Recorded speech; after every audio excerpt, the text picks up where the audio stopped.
pengalaman adik Fat sendiri. Pergi Cameron dengan trip tahfiz adik dia lah.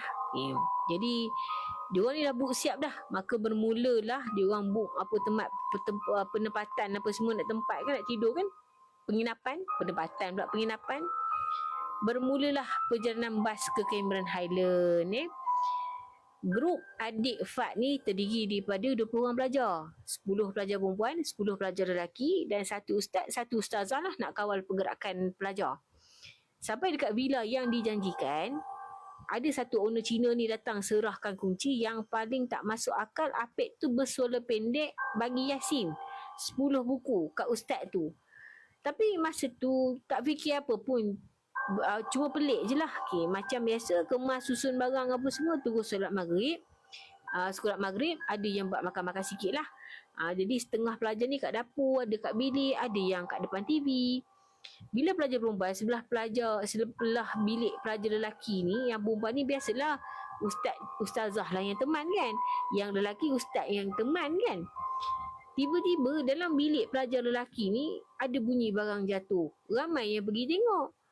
Tak cukup dengan tu, angin pula tiba-tiba tiup kuat ni sampai langsir terangkat ni, start pula main lampu kelip-kelip kan. Siap macam bunyi-bunyi lag lagi. Diorang ni dah takut lah, berkumpul kat ruang tamu. Ustaz dengan pelajar baca ayat suci yang mana diorang tahu, dan diorang mulakan bacaan. Suara tu makin kuat, siap ada pintu bilik kena empas lagi.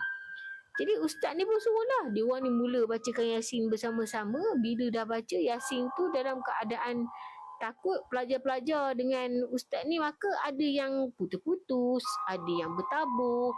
Siap ditegur lagi oleh makhluk tu, baca pun tak betul. Diorang hentikan bacaan, diorang keluar daripada rumah, diorang ketuk bilik sebelah pelajar perempuan.